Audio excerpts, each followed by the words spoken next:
ข้าพเจ้าจงมีแด่พระรัตนตรัยอภิวันทนาน้อมพระจอมไตรอันล้ำค่าพระพุทธาผู้โลกตั้งเป็นองค์แก้วหน่วยปฐมอภิวาทกราบก้มพระธรรมทรงผ่องใสเลิศวิไลงามงดดังสุรีแยงพื้นผู้เป็นพื้นนาบนล้นพระสังโฆองค์เอกวันธนานพไว้ขมาก้มกราบการขอถวายความเคารพครูบาอาจารย์พระสงฆ์สามเณรทุกองค์ทุกองค์ขอความสุขความเจริญจงบังเกิดมีแก่ญาติธรรมทุกคนทุกทางที่สละเวลามาร่วมกันเจริญกุศลในสงฆ์พักเศร้าของมื้อนี้ลำดับต่อไปพวกเราร่วมกันฟังธรรมสนทนาธรรมตามสมควรทิโสทิสังยันตังกัยรังเวริวาปนะเวรินังมิจฉาปณิหิตังจิตตังปาปิโยนันตโตกะเรนะตังมาตาปิตากัยราอัญเยวาปิจยาตกาสัมมาปณิหิตังจิตตังเสยโสนันตโตกะเร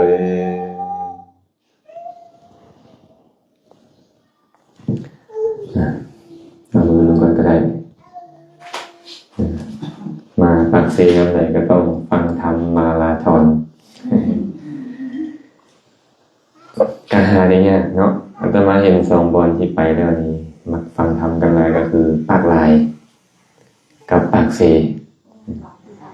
ปากลายกับปากเสนี่โอ้ไปใส่ในญาติกันเนี่ยโยมญาติกันจะจัดนิมนต์ให้ไปอนุเคราะห์ไปฟังธรรมสนทนาธรรมเนาะแต่ว่าทางหนองบกก็บ่ง่ายเลยหนองบกก็ได้เลยบางมื้อก็8 รอบเพื่อกันหนองบกก็ได้เนาะหนองบกสวรรค์ประเทศกาจำนวนหนึ่งแต่ว่ามาปากเสนี่รู้สึกว่าบ่มีเวลาว่างบ่ได้แล้วไม่ออกตื่นเนาะงวดที่แล้วมามื้ออาทิตย์ก่อนเนาะกลับไปก็ได้เข้าโรงหมอโลดเพราะว่าน้ำปานะหลายบ่แม่นย้อนเทศเลยน้ำปานะหลายน้ำปานะเดี๋ยวก็น้ำเย็นมันเจ็บคอแล้วมันเริ่มจากไอพอไอแล้วมันบ่ได้นอนเมื่อคืน 2-3 คืนไข้ก็ได้ขึ้นเบิดพอไข้ขึ้นแล้วก็ไปเบิดแล้วรวนไปหมดเหมือนครับกฐินเทศก็ยังจักสิเทศอีหยังมึนไปหมดแต่ก็อุตส่าห์เทศให้จบกินยาแล้วก็นอนนะแต่ว่าก็เจริญกุศลเนี่ยอาตมานึกถึงพระโพธิสัตว์เนี่ยเพิ่นบ่เคยหิว่าห่างกายเพิ่นจะได้หรือบ่ได้หรือจะเป็นแบบใดเวลาเพิ่นเจริญกุศลสั่งสมบารมีเพิ่นก็บ่เคยหิเคยมีเพิ่นเล่าเรื่องอันนี้เว้าเรื่องเล่าให้ฟังจ้ะเพิ่นเล่าเรื่องว่าพระโพธิสัตว์พระองค์นึงได้ยินข่าวว่าพระสัมมาสัมพุทธเจ้าอุบัติขึ้นในโลกแต่อยู่ไกลหลายอยากไปเฝ้าเพิ่นมันบ่มีรถคือปัจจุบันนี่เนาะมันบ่มีรถมันบ่มียนต์บ่มีเรือขี่ไปคือพวกเราปัจจุบันนี่ไปต้องย่างไปก็เป็นย่างด้วยความปรารถนาที่อยากจะพ้อพระพุทธเจ้าแห่งย่างไปย่างแล้วย่างอีกย่างแล้วย่างอีกบ่จุดบ่หย่อนเลยตีนแตกย่างนี่บ่ธรรมดาเด้จะใส่เกิบบ่ใส่เกิบก็ตามตีนแตกแล้วบ่ใส่เกิบก็แตกทั้งลมใส่เกิบมันก็แตกบนงามตีนนี่แหละบนได้หัดตีนแตกเนี่ยอันนี้ก็ด้วยความฟ้าวกับบ่คิดบ่ได้คิดอย่างอื่นคิดแต่ว่าอยากพ้อพระพุทธเจ้าก็ย่านว่าตัวเองสิตายก่อนแล้วบ่ได้พ้อพระพุทธเจ้าย่างไปตีนแตกเลือดเต็มอยู่หมดย่างอยู่นั่นแหละย่างแล้วย่างอีกอาจารย์มือส่งเพิ่นประสบมาแล้วตีนแตกแต่ก็ต้องได้ย่างอีกนะเอาเรียกว่าพันเนาะพันไปมันย่างบ่ได้เฮ็ดจังได๋ล่ะคานกลมลงคานไปใจมันอยู่กับพระพุทธเจ้าพุ่นแหละคานมันสิไปเหลือว่าตีนหน้าบ่หน้ากันยังแตกหัวเข่ามันสิไปเหลือซุมแตกอีกกัดแขวใส่คานไปสุดท้ายมือก็แตกเข่าก็แตกเฮ็ดจังได๋ล่ะมันเหลือเอาสินะตรวจไปนั่นเองก็ได้เดือดร้อนเท่าสักกะเทวราชเท่าสักกะเทวราชเห็นเหตุนั้นก็ฟ้าวลงไปเลยเศร้าสะท้อนบุรุษเอ้ยเศร้าซะมันสิมีประโยชน์หยังด้วยการเฮ็ดเฮงเฮ็ดให้ปานนี้ว่าซั่นเศร้าเบิ่งตัวเองได้มั้ย เจ็บตีนก็เจ็บเข่าเจ็บมือเจ็บหน้าหน้าอย่างนี้ยังก็เจ็บหมดแล้วแหกหมดแล้วเนาหมดแล้วเราก็เงยหน้าขึ้นไปถามเจ้าเป็นไผเนาะข้าพระเจ้าคือท้าวสักกะเทวราชแล้วก็บอกตามตรงหนีไปไกลๆค่อยไปคันค่อยบ่เสียเวลาล้มกับเจ้านี่ค่อยไปได้ต่ออีกหลายนะเมื่อจิตใจของคนในการอยากจะเจริญกุศลนะอยากพ่อพระพุทธเจ้านี่ปาลบปงเพียนกันนะ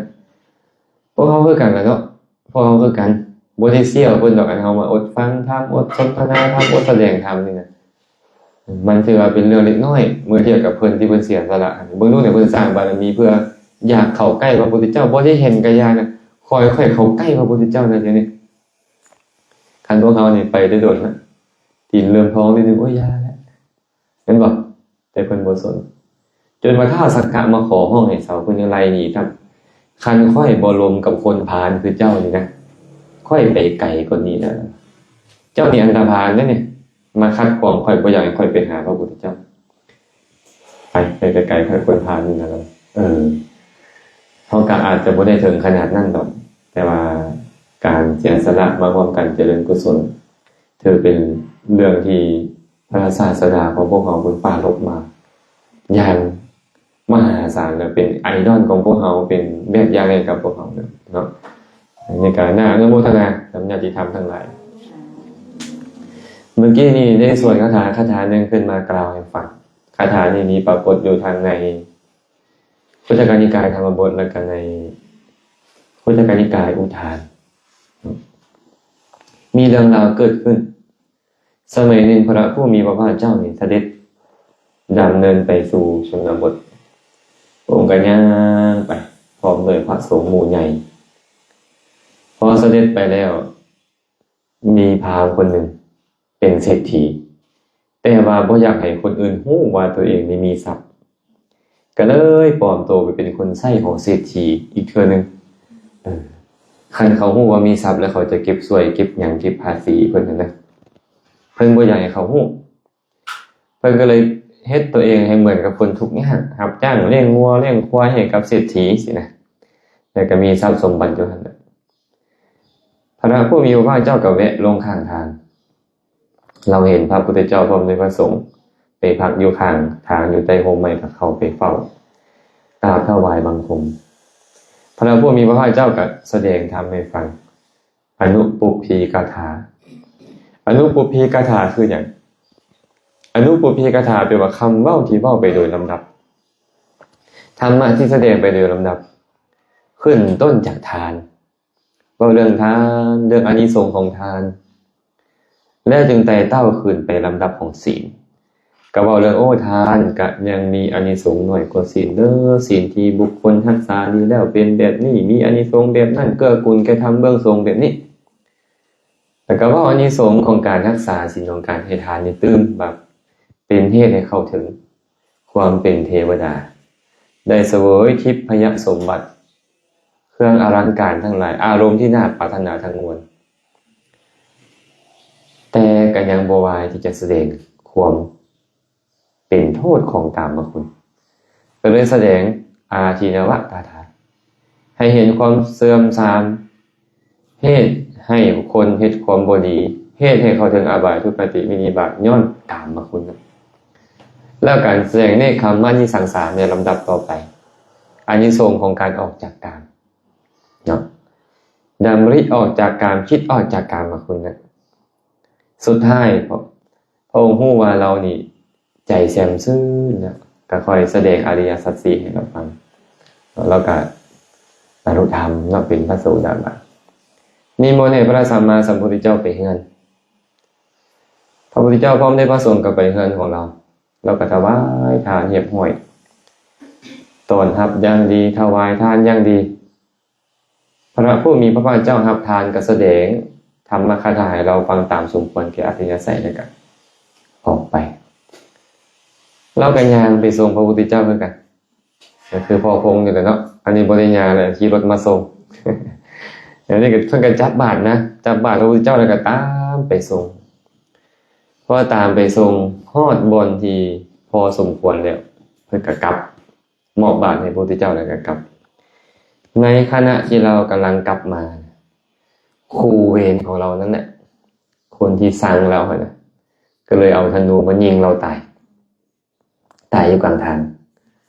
พวกภิกษุทั้งหลายเนี่ยบางคนก็ไปพ่อพระพุทธเจ้าบางองค์เพิ่นก็ย่างน้ำหลังเห็นพ่อคนนี้นี่นอนตายอยู่กลางทางก็เลยไปแจ้งเรื่องนั้นให้พระพุทธเจ้าฟังก็ว่าพระพุทธเจ้าว่าคันพระพุทธเจ้าบ่ให้เรามาทรงนี่นะเราบ่ตายดอกเป็นย้อนพระพุทธเจ้าไปห้ามทานแล้วนั่นแหละแล้วให้เรามาทรงนี่แหละจังตายพระบางองค์ก็คิดหั่นน่ะเนาะผู้ที่บ่ได้มีศรัทธาในกรรมในผลของกรรมนะก็มีศรัทธาในพระพุทธเจ้าอยู่แต่ว่าก็บ่ได้มีความเข้าใจขนาดนั้นบางองค์ยังใหม่นะก็เลยมีความคิดแบบนั้นได้พวกเขาคือกันนั่นนี่บ่ฟังนำกันตลอดจะเข้าใจเหมือนกันหมดก็บ่แม่นเห็นบ่บางคนก็คือมันเพิ่นนึงเขาล็อกเก่า ล็อกเก่าที่เพิ่นเคยเป็นมานะมงคลเพิ่นน่ะกลับไปหาล็อกเก่าก็มีอันนี้คือกันนั่นนี่เป็นพระเนี่ยบ่แม่นแต่โยมเป็นพระก็ยังคิดว่าเป็นย้อนพระพุทธเจ้าอยู่โซเลกันไปฮอดพระพุทธเจ้าพระพุทธเจ้าได้ฮู้ข่าวพระองค์ก็เลยเปล่งอุทานที่อาจารย์สวดคาถาเมื่อกี้นี่แหละที่โสที่สังยันตังกยิราเวรีวาปนะเวรินังมิจฉาปนิหิตังจิตตังปาปิโยนันตะโตกะเรโจรหัวโจกทำให้โจรหัวโจกให้ได้ครับความวิวัตจิบหายคนมีเวรพ่อกันแล้วเห็นกันแล้วยอมตามกำจัดกันให้ได้ความจิบหายแต่ว่าจิตที่ตัวเองตั้งไว้ผิดสัวซ่าต่ำสามกลัวโจรทำให้โจรกลัวคนมีเวรทำให้คนมีเวรเสียโจรเห็นกันผู้ใดไปที่พูดบ่นเนาะเห็นกันก็ต้องฆ่ากันพิษกันอยู่แล้วฆ่ากันแกล้งกันบางเทื่อเฮ็ดให้เจ็บให้ปวดบางเทื่อเฮ็ดให้พิกลพิการบางเทื่อเฮ็ดให้ทรัพย์สมบัติธุรกิจการงานพินาศชิบหายบางเทื่อเฮ็ดให้เสียชีวิตได้แม่นบ่โจรทำให้โจรคนมีเวรคือกันจองล้างจองพานกันบางทีทันฆ่าทันลักขโมยลักเห็นบ่ทันทุบตีบางเทื่อก็เฮ็ดให้ครอบครัวธุรกิจการงานพินาศชิบหายได้แต่ว่าเฮ็ดได้แต่ชาติเดียวไอ้โจรทำให้โจรเนี่ยคนมีเวรทำให้คนมีเวรบ่สามารถเฮ็ดให้เจ้าเข้าถึงอบายทุกขติวินิบาตนรกย้อนเขาฆ่าเขาบ่ตกนรกย้อนเขาล่างฐานทรัพย์สมบัติธุรกิจการงานเขาบ่ตกนรกย้อนแต่ว่าไอ้จิตที่มันตั้งไว้ผิดเลยมิจฉาปนิหิตังจิตตังปาปิโยนังตะโตกะเรใจที่มันตั้งไว้ผิดจิตที่มันตั้งไว้บ่ถูกนี่นะมันสัวซ่าต่ำสามกลัวโจรกลัวคนมีเวรทำให้กันเสียอีกเพราะมันบ่ได้ทำให้เฮาแต่ชาตินี้เนี่ยไอ้ใจที่มันตั้งไว้ผิดแม่นบ่มันทำให้ฮอดชาติหน้าฮอดภพชาติต่อๆไปบ่อีกอ่ะเบิ่งดูมันสัวซ่าต่ำสามขนาดใดล่ะเฮ็ดให้เฮานี่เข้าใกล้พระพุทธเจ้าบ่ได้เฮ็ดให้เฮานี่บ่เข้าใกล้พระธรรมเฮ็ดให้เฮานี่ห่างไกลจากพระสงฆ์ได้ก็แล้วกันมันดูมันสัวซ่าต่ำสามขนาดใดเนาะเพราะฉะนั้นพระองค์เลยตรัสไว้เป็นนี้จิตที่ตั้งไว้ผิดเอิ้นว่าเห็นผิดพระองค์ตรัสไว้ในพระสูตรส่วนหนึ่งบอกว่าภิกษุทั้งหลายความเห็นผิดเป็นเหตุให้ดำริผิดเมื่อดำริผิดเป็นเหตุให้วาจาผิดวาจาผิดเป็นเหตุให้การงานทางกายผิดการงานทางกายผิดเป็นเหตุให้เลี้ยงชีพผิดเป็นเหตุให้พยายามผิดตั้งจิตไว้ผิดระลึกผิดตั้งจิตไว้ผิดหลุดพ้นผิดหู้ผิดครับมันผิดไปหมดนะการตั้งจิตไว้ผิดนั่นนี่นะเห็นผิดนี่นะว่าตั้งจิตไว้ผิดเนาะเห็นผิดแล้ววิวัฒน์เบิดเลยเห็นผิดมันจะไปเฮ็ดถูกได้จังได๋เห็นผิดอยู่แม่นบ่มีถูกบ่ได้เนาะคันเห็นผิดแล้วฆ่าสัตว์ได้บ่ลักทรัพย์ได้ประพฤติผิดในกาม เว้าตัวเว้าซ้อเสียดเว้าคำหยาบเว้าเพ้อเจ้อเดียวเลยได้หมดแม่นบ่ความชั่วร้ายทั้งหมดทั้งมวลได้เบิดเฮ็ดได้หมดอย่างเช่นพระโกกาลิกะที่อาจารย์เว้าให้ฟังเมื่อคืนนี้เนาะพระโกกาลิกะมีความเห็นผิดก็เลยมีการไปกล่าวตู่ภาษาลีบุตรพระโมคคัลลานะบาสัวซ่าตามสามแนวนี้แนวนั้นเป็นบ่คนอื่นแม้แต่อุปชาของตัวเองนี่นะบรรลุอนาคามีตายไปเกิดเป็นพรหมแล้วมาตักมาเตือนก็บ่ได้พระสงฆ์สาวกทั้งหลายไปแนะนำบ่ได้สุดท้ายเพิ่นก็ไปตุ่มขึ้นตัวโตตายแล้วตกนรกอเวจีย้อนหยังเพิ่นจะเป็นแบบนั้นตั้งจิตไว้ผิดมันเห็นผิดนี่แหละตัวนี้น่ะกล่าวตัวพระอริยเจ้าได้เข้าถึงนรกดลบ่ล่ะเหมือนกับอนันตริยกรรมเลยอนันตริยกรรมนี่นะแก้ไขบ่ได้แต่การกล่าวตัวพระอริยยังได้และถามว่าเห็นผิดแล้วตั้งจิตไว้ผิดแล้วฆ่าพ่อฆ่าแม่ได้บ่ได้อนันตริยกรรมได้นั่นแหละกรรมชั่วซ่าลามกทั้งหมดนี่มันเกิดขึ้นเพราะจิตที่ตั้งไว้ผิดพระพุทธเจ้าเลยบอกว่าบ่มีอันใดเด้อที่จะชั่วซ่าทำสามเหมือนจิตที่มันตั้งไว้ผิดสำคัญอยู่เลยเนาะสำคัญเอาแล้วปัจจุบันนี่นะพวกเราได้ครับวิบากผลของจิตที่มันตั้งไว้ผิดในอดีตมันก็เลยเฮ็ดให้เราฆ่าสัตว์แด่ลักทรัพย์ประพฤติผิดในกามเว้าตัวเว้าส่อเสียดเป็นต้นแลเมื่อเจ้าเฮ็ดกรรมมันสำเร็จไปแล้วมันก็ต้องส่งผลให้เจ้าต้องเห็นรูปบ่ดีฟังเสียงบ่ม่วนดมกลิ่นบ่หอมลิ้มรสชาติที่บ่ดีได้สัมผัสถูกต้องหรือรู้สึกทางใจที่บ่ดีแต่ว่าเจ้านี่นะได้เสวยก็เพราะเจ้าเฮ็ดความบ่ดีมาหากว่าเจ้าเข้าใจมันจะหยุดบ่เนี่ยแต่ส่วนหลายพวกเขาบ่เข้าใจนั่นแหละถ้าอันนั้นนางอันนี้เฮ็ดให้ค่อยแม่นบ่เป็นย้อนผู้นั้นแหละเป็นย้อนผู้นี้แหละมันก็เหมือนจะบ่ผิดอีหยังเลยเขาบอกไปนั่นก็เขาเฮ็ดแท้แต่ถ้าหากว่าเจ้าบ่ตั้งจิตไว้ผิดมาในอดีตบ่เฮ็ดความชั่วมาในอดีตไผจะเฮ็ดให้เจ้าได้แม่นบ่บ่มีไผเฮ็ดได้สรุปก็คือเจ้าเฮ็ดเองเจ้าเสวยผลที่เจ้าเฮ็ดเองเพราะเจ้าตั้งจิตไว้บ่ดีเองในอดีตนะบางเทื่อทึกด่าบ่ฮู้ตัวจังเขาอยู่ซื่อเขาก็มาด่าโลดเคยมีบ่แบบนี้มี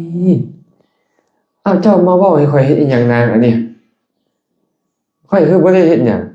แม่นเจ้าบ่ได้เฮ็ดหยังปัจจุบันเนี่ยแต่อดีตเจ้าเฮ็ดให้เจ้าได้ยินแบบนี้มาเห็นบ่เพราะฉะนั้นเนาะเฮาฮู้เลยเด้ว่าจิตที่ตั้งไว้ผิดมันชั่วซ่าต่ำสามขนาดนี้เฮ็ดจังได๋เฮาสิไปแก้จิตที่มันตั้งไว้ผิดเบื้องต้นฟังธรรมยอมรับมันเนี่ยยอมรับมันทุกสิ่งที่เข้ามาโผล่กับเราเนี่ยต้องยอมรับมันได้คันเมื่อเรายอมรับมันปุ๊บใจที่มันตั้งไว้ถูกบ่เนี่ยเห็นบ่ใจที่มันตั้งไว้ถูกแล้วมันจะเป็นกุศลไปเบิดบางคนถึงมูดานั่งยิ้มเซ้อคิดได้ว่าโอ้มีอัน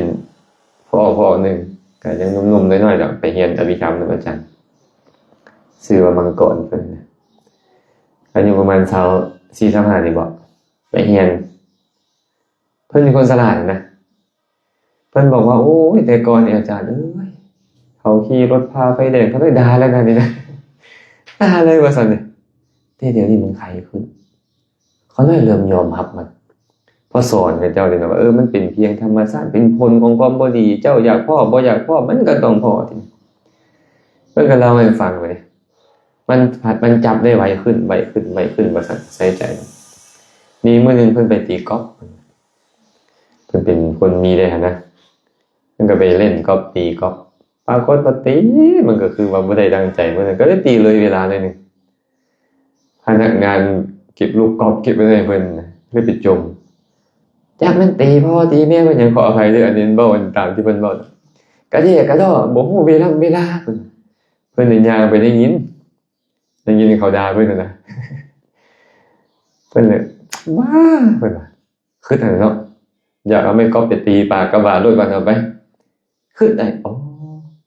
มันเป็นผลของความชั่วอยู่ดีเนาะเฮาเฮ็ดกรรมชั่วมันจะได้ฟังแบบนี้โอ้เพิ่นก็ยิ้มไปยิ้มแล้วเพิ่นก็มามื้อไปเห็นเพิ่นก็มาเล่าให้ฟังอาจารย์เขาได้ไปพ้อแบบนี้เพิ่นว่าถ้าเฮาเริ่มยอมรับได้ทุกอย่างเฮาเข้าใจมันแล้วถึงเฮาทุกข์เฮาจะทุกข์น้อยลงมันเพราะเฮาเข้าใจมันเลยเด้เข้าใจว่าโอ้เจ้าตั้งจิตไว้ผิดเด้คันเจ้าตั้งใจไว้ถูกในอดีตเจ้าจะบ่พ้อแบบนี้เพราะเหตุที่เจ้าตั้งจิตไว้ผิดในอดีตมันก็ต้องมีผลแบบนี้แทนที่เจ้าจะไปโทษคนอื่น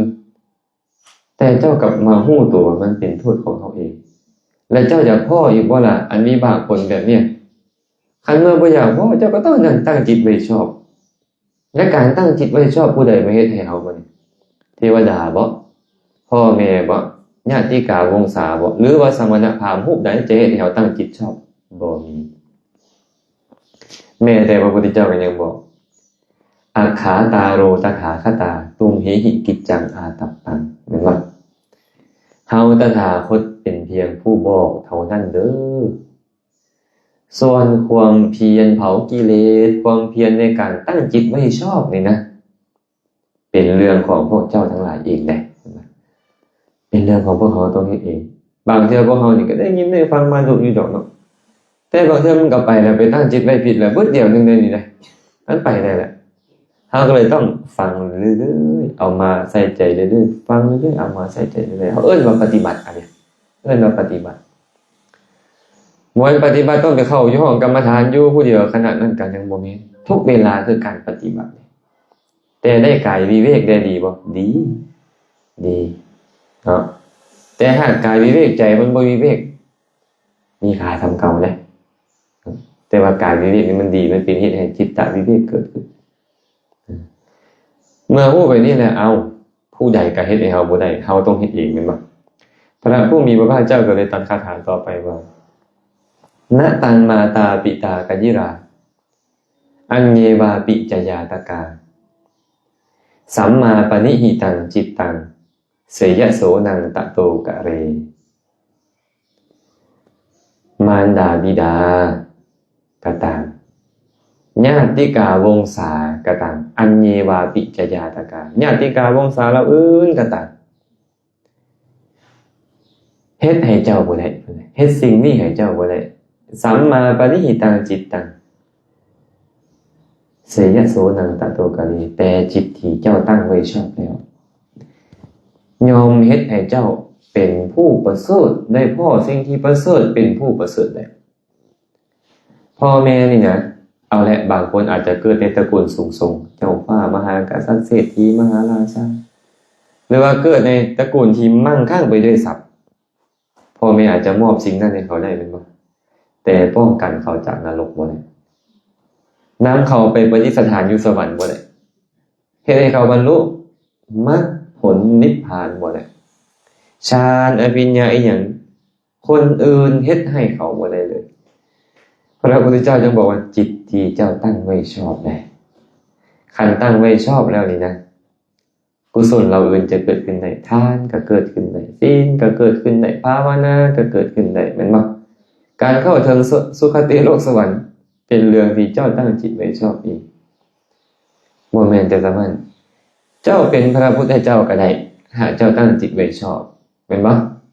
เป็นอัครสาวกซ้ายขวาได้เป็นผู้ประเสริฐด้านนี้ด้านนั่นได้หากตั้งจิตไว้ชอบแต่ว่าการตั้งจิตไว้ชอบเจ้าต้องเฮ็ดเองและต้องฮู้ก่อนว่าอันใดมันชอบคันยังบ่ฮู้ว่าอันใดชอบคันเฮ็ดได้ถูก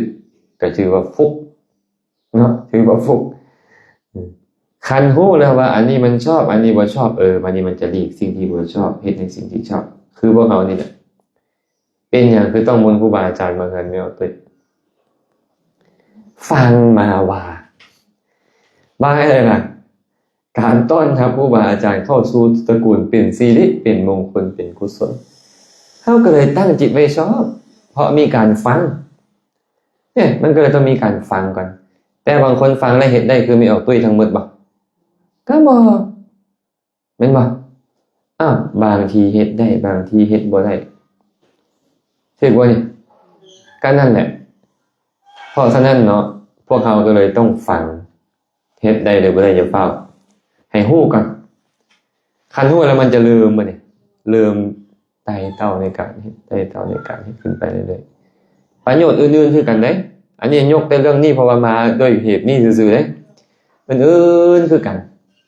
เราต้องฮู้มันก่อนคืออาจารย์บุญสงฆ์เพิ่นว่านั่นแหละอย่าสุเฝ้าอยากบรรลุเฮงหลายฮู้กันว่าอันบรรลุคืออีหยังการบรรลุหั่นน่ะแม่นอีหยังเป็นเหตุให้บรรลุบ่แม่นที่เชื่อแต่โฆษณาเด้พุ่นบางทีก็เกินจริงเนาะแม่สุกิตายาขนาดเอกพุ่นกินแล้วแข็งแฮงบ่มีโรคภัยเบียดเบียนแห่งโฆษณาบ่ถือกันนี่ผู้ก็บ่อยากกินได้ยากันได้เนาะคันใช้โฆษณากับโฆษณาชื่อเด้อกินแล้วแข็งเหมือนว่าที่ไม่อยากกินเนาะอัมพาตแฮงก็บ่มีเป็นเปี้ยเป็นรอยครับโรคภัยเบียดเบียนอีกบ่โฆษณาบ่ถือเลยก็บ่ได้โฆษณาก็ต้องโฆษณาถือเนาะกินแล้วแข็งแฮงบ่มีโรคภัยเบียดเบียนอันนี้เป็นตากินอยู่ยานี่กันการท่านพวกเราก็เลยต้องมีการโฆษณาผู้ว่าอาจารย์เพิ่นโฆษณาอยู่ได้ตอนเนี้ยโฆษณาบ่ได้เกินจริงเว้าประโยชน์ล้วนๆที่ตรงกับความเป็นจริงให้พวกเราฟังแต่บางคนบ่แม่นเด้เนาะอยากได้บริษัทอยากได้หมู่กลุ่มสินะเว้าอีหยังร้อยอันพันแนวบางเทื่อบ่สอดคล้องเลยกับความเป็นจริงก็มีแต่ว่าญาติโยมพัดดันเป็นสัตว์ที่มักโฆษณายาอันนี้ดีได้อันอาตมาเบิ่งไม่ออกดอกอาจารย์ยาอันนี้ก็ดีเอาได้ดีผู้ใหม่ไปเองอาจารย์อันนี้ก็ดีว่าซั่นรู้มั้ยมันสิบ่ตีกันบ่พอไม่ออกคืออันใดก็ดีหมดนี่นะเขาโฆษณาได้ดีเสื้อโฆษณาวันต่อไปว่าเฮามากินแล้วคือเก่าอยู่แต่ว่าโฆษณาก็คือโฆษณาเนาะบางอย่างก็ดีแท้สำหรับบางคนที่เขาถือกับโลกเขาแต่บางคนก็อาจจะธาตุบ่เข้ากับนั่นแต่นี้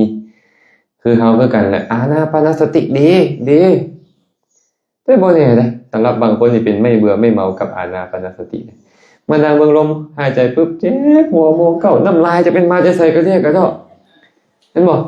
เอ็นคอพึ่งขึ้นเจ็บฮอดแอวเพิ่นบ่เนี่ยแสดงว่าอาจจะบ่เหมาะแบบนั้นเทื่ออาจจะต้องอาศัยเมตตาเด้อาศัยกายคตาสติเด้อาศัยพุทธานุสติอาศัยมรณานุสติเด้ก็มีบางคนถามว่าบ่ดีเลยบ่อานาปานสติดีพระพุทธเจ้าก็ใช้อานาปานสตินี่ต่างกันแต่ว่าอัตญาใส่ของเพิ่นมันเหมาะกับอันนั้นอัตญาใส่ของพวกเขาอาจจะบ่คันเหมาะก็ได้สินะเนาะแต่ว่าเรื่องการโฆษณาเขาก็ได้ฟังครูบาอาจารย์เพิ่นเทศบางทีก็ฟังบาดเดียวมันรู้คืออาจารย์ทรงเว้ามันต้องอุคติตัญญูติอันนั้นน่ะมันบ่แม่นคนทั่วไปคือพวกเฮาที่บ่เนาะอย่าแม่นปะทะปรมะสำนักพวกเฮานี่นะแต่ว่าเพิ่นเว้ามาเฮาก็ได้จะสร้างซาได้พิจารณาหินตองบางคนก็เท่านี้พอแล้ว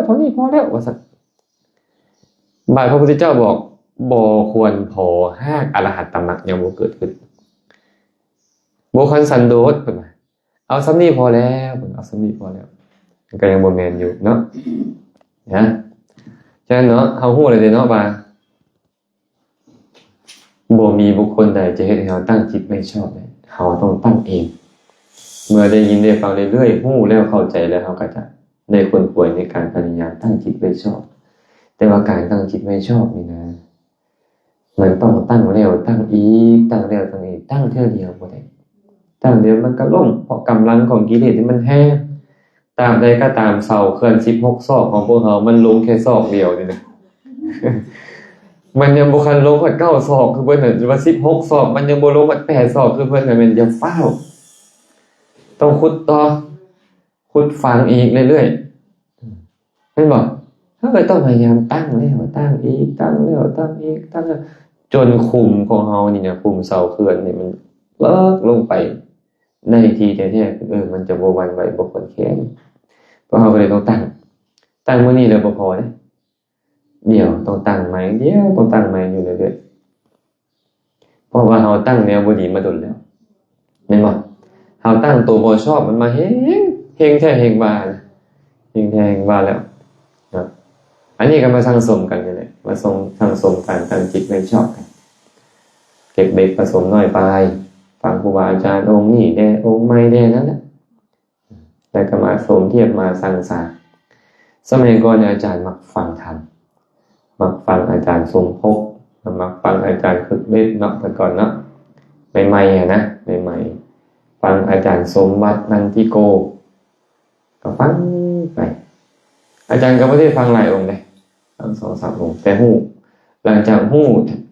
เข้าใจความจริงคืออภิธรรมขึ้นมาแล้วมันเริ่มสร้างสาได้แบบอันนี้สอดคล้องอันนั้นบ่สอดคล้องเฮาถือเอาแต่ตัวที่มันสอดคล้องตัวบ่สอดคล้องเท่ากันแคนเซิลไปขันยานหมู่เข้าใจผิดก็แนะนำหมู่เตอว่าอันนี้เพิ่นเว้าแบบนี้คันเฮาถือเอาแบบนี้มันบ่สอดคล้องกับบ่นั้นแล้วแต่สิพิจารณาเอาถ้าแบบนี้เลยเฮากระทนเห็นมูลเข้าใจผิดบ่ได้แต่บางทีก็ได้เนาะบางทีก็ได้คือเมื่อคืนนี่แหละเพิ่นมีการสนทนากันพ่อจะบอกเมื่อคืนนี่เพิ่นถามพ่อโฮมบ่เพิ่นไปฟังพระสูตรมาปุญญะขอให้ทานสูตรในอังคุตรนิกายสัตตกนิบาตที่ภาษาลีบุตรพร้อมด้วยอุบาสกอุบาสิกาไปถามพระพุทธเจ้าข้าแต่พระองค์ผู้เจริญทานอย่างเดียวกันนั้นบางคนให้แล้วมีผลใหญ่มีอานิสงส์ใหญ่แต่บางคนให้แล้วบ่มีผลใหญ่บ่มีอานิสงส์ใหญ่แม่นหยังเป็นเหตุให้แตกต่างกัน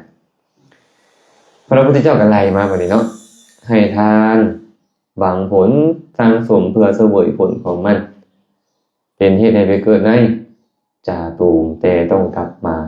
สู่ความเป็นมนุษย์นี้อีกสิ้นกรรมสิ้นฤทธิ์สิ้นยศหมดความเป็นใหญ่กลับมาอีกเพิ่นก็ว่าบอกอันนี้อาตมาเว้าไว้ย่อๆเด้อบางคนให้ด้วยคิดว่ามันเป็นความดีไปเกิดในไสนี่ด่าบ่ดึงแม่นบ่แต่กลับมาอีกมาเป็นมนุษย์อีกบางคนให้ด้วยคิดว่าเป็นประเพณีที่ดีงามพ่อแม่ข่อยพาเฮ็ดปู่ย่าตายายพาเฮ็ดข่อยทิ่มบ่ได้ต้องเฮ็ดแบบนี้ไปเกิดในชั้นอย่ามาบางคนให้ด้วยคิดว่าสมณพราหมณ์คือว่าอาจารย์เพิ่นเฮ็ดบ่ได้ก็เฮาเฮ็ดได้เพิ่นหุงหาข้าวปลาอาหารเองบ่ได้เฮาเฮ็ดได้เฮาต้องให้เด้ไปเกิดไสแบบเนี้ยดูสิบางคนให้ด้วยคิดว่าจะให้เหมือนกับฤาษีทั้งหลายในการก่อนเฮ็ดไปได้แล้วพวกฤาษีให้แบบหมอพร้อมเพิ่นให้หมดให้เสี่ยงเลยออกบวชหรือว่าให้เป็นการบูชายันแบบใดล่ะอย่างละ9บ่อย่างละ108บ่อีหยังต่างๆนี่อย่างละ500บ่แบบนี้ให้ไปนี่จะไปเกิดในไสล่ะนิมมานรดีแต่บางคนบ่คิดแบบนั้นค่อยได้ให้ในใจค่อยมีสุขเกิดความปลื้มปิติโสมนัสมันก็ให้แล้วสุขจังเห็นบ่เวลาเฮาขี่รถไกลไปเห็นเด็กน้อยเขาขายเครื่องเคียงทางมาขายหน่อไม้มาขายตั๊กแตนอีหยังจังซี่นะเท่าไหร่ล่ะ 10,000 กีบโอ้คือขายถูกแท้แม่50เด้อเคยมีบ่แบบนี้ให้แล้วโอ้ยมีความสุขได้เห็นเขาได้รับจากเฮาแม่นบ่โสมนัสแบบนี้มีบ่ครับมีบางคนให้แบบใดล่ะแต่ให้แบบนี้ต้องกลับมาเป็นมนุษย์อีกเพราะเป็นการมาประจดทีนี้เพิ่นก็เลยบอกว่าบุคคลบางคนในโลกนี้นะให้เพื่อประดับปรุงแต่งจิตใจตายแล้วไปเกิดอยู่ไสเพิ่นก็บอกว่าไปพรหมโลกเป็นพระอนาคามีพร้อมแล้วบ่ต้องกลับมาอีกนี่แหละเหตุปัจจัยที่ให้ผลทานต่างกันเพิ่นว่าแบบนี้บ่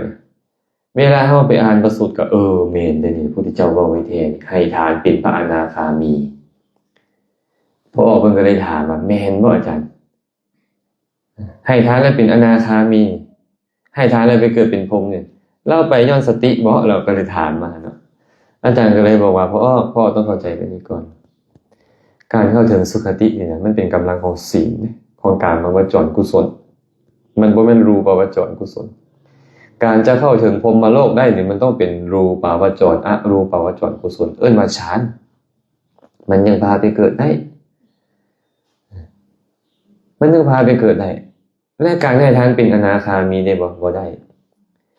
แต่มาก็เลยว่าให้ฟังมาเพราะคันเฮาเข้าใจแบบนั้นมันจะไปขัดกับสติปัฏฐานสูตรได้ สันติปัฏฐานสูตรบอกว่าทางนี้เป็นทางอันเอกอันเดียวเท่านั้นจะเข้าถึงนิพพานแต่ก่อนไม่นานล่ะสติปัฏฐานวิปัสสนาเจ้าจะไปเฮ็ดอีหยังมาก็ตามแต่ต้องลงที่วิปัสสนาให้เห็นแจ้งตามความเป็นจริงทางอันเอกคืออันเดียวนี่เพิ่นว่าแต่ว่ากรรมวิธีกรรมเก่านะอาจารย์ก็เลยบอกไปกับเพราะในพระสูตรนี้พระพุทธเจ้าอยากสรรเสริญการให้ทานแบบนี้ว่ามันเป็นปัจจัยเกื้อกูลแก่การเจริญฌาน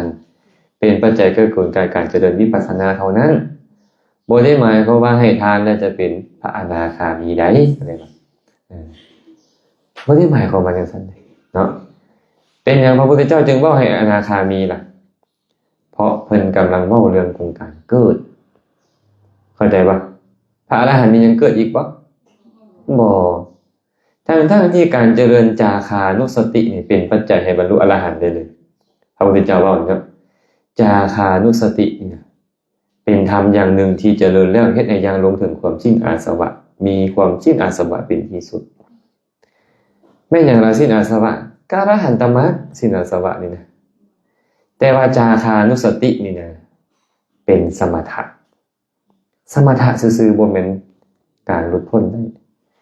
แต่เจริญพุทธานุสติแล้วเกิดความปลื้มปิติยินดีธรรมานุสติสังขานุสติเป็นต้นปลื้มปิติยินดีแม้แต่จาคานุสตินี้คือกันก็เป็นเหตุให้เราปลื้มปิติยินดีว่าโอ้เนาะเฮาให้ทานดีแล้วเนาะเอาสมมุติแม่เอาคำใส่ให้ทานมื้อเช้าเนาะทานค่อยให้ดีแล้วเนาะค่อยอยู่ในท่ามกลางคนขี้ทีเขาค่อยสละได้เนาะค่อยประเสริฐเนาะพระพุทธเจ้าทั้งหลายเพิ่นต้องเจริญทารณะบารมีให้สมบูรณ์เนาะค่อยได้เดินตามเพิ่นแล้วเนาะพระโพธิสัตว์ทั้งหลายเพิ่นเฮ็ดมาแบบนี้พระอริยสาวกทั้งหลายเพิ่นเฮ็ดมาแบบนี้ปลื้มปิติยินดีบ่เอาความปลื้มปิติยินดีมันเกิดขึ้นนิวรณ์มีบ่ล่ะนิวรณ์สงบระงับแต่ต้องไปพิจารณาต่อได้บ่เนี่ยจาคานุสตินี่คือหยังอนุสติคือการตามระลึกคือตัวสติเจตสิกตัวสติเนี่ยเป็นสังขารขันธ์ที่มาปรุงแต่งเฮาให้ระลึกแต่ว่าไอ้สติตัวเนี้ยมันบ่ได้เกิดขึ้นผู้เดียวเด้มันเกิดขึ้นพร้อมเวทนาปีติยินดีความสุขเกิดขึ้นเวทนาแม่นบ่ตัวปีติเป็นสังขารอีกตัวนึงและก็ตัวสัญญาไปจือเรื่องทางสัญญาก็เกิดขึ้นตัวเจตนาต้องจงจอดอยู่ในอารมณ์คือจาคานุสตินั่นน่ะเห็นบ่และผัสสะต้องไปกระทบมันยังค่อยมีการเจริญแบบนี้ได้และวิญญาณมันต้องไปรู้อารมณ์แสดงว่าแค่บอกว่าจาคานุสติเป็นนามธรรม4นะนามธรรม4มันอาศัยอย่างเกิดขึ้นอาศัยหทัยยวัตถุเกิดขึ้นหทัยยวัตถุเป็นรูปสุดท้ายแล้วก็คือต้องลงมาที่รูปนามมันบ่แม่นเฮาบ่แม่นของเฮาคำว่าอนุสติจาคานุสติเป็นเพียงรูปและนามอาศัยกันและกันเกิดขึ้นมันเป็นเพียงธรรมชาติอย่างหนึ่งบ่แม่นเฮาบ่แม่นของเฮาบ่แม่นตัวตนบุคคลเฮาเขาอีหยังเอาเห็นมันเป็นแบบนี้เรื่อยๆเรื่อยๆเข้าไปเป็นจังได๋เห็นมันเรื่อยๆแล้วค่อยสิยึดนับอีหยังเมื่อเกิดและกระดับของมันอยู่แบบนี้บ่แม่นค่อยบ่เป็นของค่อยไปห้ามมันก็ห้ามบ่ได้บ่แม่นอัตตาเป็นอนัตตาสุดท้ายเบื่อหน่ายบ่เบื่อหน่ายมันก็หลุดพ้นเป็นโสดาบันได้สกทาคามีได้อนาคามีเป็นอรหันต์ได้แต่เป็นหยังคือบอกว่าพระอรหันต์ล่ะพระสูตรเนี่ยพระอรหันต์บ่เกิดเพิ่นกำลังเว้าว่าให้ทานแบบนี้ไปเกิดให้ทานแบบนั้นไปเกิดเพิ่นกำลังเว้าอยู่เพิ่นก็เลยเว้าลำดับของการเกิดเท่านั้นมีความลึกซึ้งของเพิ่นเนาะเพราะฉะนั้นแค่ให้ทานยังบ่หลุดพ้นต้องมีวิปัสสนาเกิดขึ้นจึงหลุดพ้นแค่ให้ทานไปพรหมโลกบ่ได้ต้องได้ฌานเวลาเอาให้ทานดูๆชีทีหายความโลภน้อยลงกามฉันทะนิวรณ์น้อยชีทีมันเกิดขึ้นกับหยังเกิดขึ้นกับพยาปาทะนิวรณ์มันก็น้อยลงความง่วงแหนน้อยลงมันก็ไปเจริญสมาธิง่ายสมมุติไม่ออกไปเฮ้ยผู้ใดที่ไปเบิ่งเนาะตู้เซฟอยู่เฮือนนั่นเนาะสมมุติเนาะเครื่องอยู่หั่นเขาสิบ่เอาบ่มันกังวลอยู่แบบนี้มันจะเจริญสมาธิได้จังได๋แม่นบ่มันก็เจริญได้ยากคันเฮาบ่ฮ้องบ่เห็นหยังผู้ใดเอาก็เอาไปมันบ่ฮ้องเห็นมันเจริญสมาธิได้ง่ายบ่ สมาธิก็เกิดขึ้นได้ไงจิตก็ตั้งมั่นคันจิตตั้งมั่นแล้วได้ฌานไปเกิดใส่แล้วบ่เนี่ยก็ไปพรหมโลกถึงปะก็ไปพรหมโลกกันสารบ่เสื่อมคันเจ้าใช้ฌานนี่เป็นบาตในการเจริญวิปัสสนาเจ้าก็บรรลุเป็นพระอริยเจ้าได้มันก็เป็นลำดับแบบนั้นแต่ตอนนี้พระองค์อยากเว้าแบบนี้ซื่อพอภาษาลีบุตรแค่ฟังซะนี่เราแตกสายเป็นร้อยในพันในแล้วภาษาลีบุตรต้องเข้าใจเอาเพิ่นแสดงให้ภาษาลีบุตรฟังแม่นบ่บ่เป็นคนปึกๆคือพวกเฮาตัวเลย ภาษาลีบุตรฟังแล้วแตกสารเป็นร้อยในพันในนั่นก็ต้องเป็นแบบนี้แหละบ่ก็แม่นเข้าใจเพิ่นบ่ได้เนาะถ้าพวกเราต้องไปทำความเข้าใจแบบนี้ได้แค่ให้ทานยังบ่หลุดพ้นอาจารย์จึงบอกมาคันเฮาเว้าว่าอันนี้แล้วหลุดพ้นคือจาคานุสติคือกันเจริญแค่จาคานุสติหลุดพ้นบ่ได้เจ้าต้องใช้มันเป็นฐานของวิปัสสนาเจริญเมตตาก็บรรลุบ่ได้เจริญอานาปานสติก็บรรลุบ่ได้ต้องใช้มันเป็นฐานของวิปัสสนาให้เห็นเป็นรูปเป็นนามบ่แม่นตัวบ่แม่นตนให้ได้เพราะนั้นสุดท้ายแล้วก็คือต้องมาที่สติปัฏฐานคือการเจริญสติสัมปชัญญะให้เห็นแจ้งตามความเป็นจริงพระองค์เลยบอกว่าเอกายโนอายังภิกขเวมัคโคเป็นว่าทางนี้เป็นทางอันเดียวที่จะเข้าถึงนิพพานบ่เป็นทางอื่นดอกต้องเข้าใจแบบนี้นะต้องเข้าใจแบบนี้เนาะเจ้าบุญและอาจารย์ทรงเบิ่งดูนี่โอ้ยังพอได้อยู่ก็สิเปิดโอกาสให้ถามซั่นเนาะก็สิเปิดโอกาสให้ได้ถามธรรมะจักหน่อยเนาะก็สิเว้าธรรมะตรงนี้ก็ฝากว่าจิตตั้งไว้ผิดชั่วช้าต่ำสามหลายจิตที่ตั้งไว้ถูกต้องประเสริฐที่สุดและทั้งสองอย่างนี้บ่มีไผเฮ็ดให้เราต้องเฮ็ดเองเนาะเมื่อใดมีคำถามอะไรก็สนทนาได้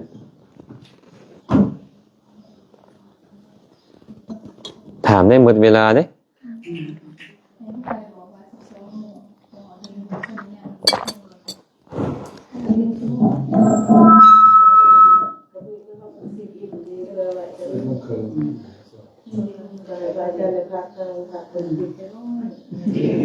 เจ้าภาพมีหยังบ่นี่มีหยังถามบ่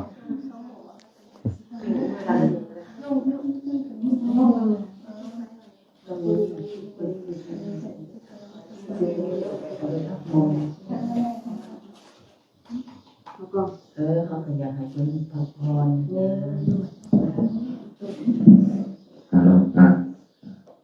ขอนมัสการอาจารย์พงษ์และก็มาเพื่อนนะที่ทำงานก็ได้โอกาสนอกจากกันเลยมากพอเมื่อคืนเราได้มีโอกาสทำขออนุญาตเริ่มกันก็ได้ฟังเรื่องจิตอาจารย์บอกพยายนะขนาดกันเป็นยิ่งอยู่ในโซเชียลด้วยว่าเขาลงว่าเวลาจิตไปเกิดว่าจับศาสตร์ได้กับมีมุมความจริงอยู่ขออนุญาตจิตไปเกิดจือศาสตร์ได้แม่นยังไปเกิดจิตไปเกิดหรือขันธ์ห้าไปเกิด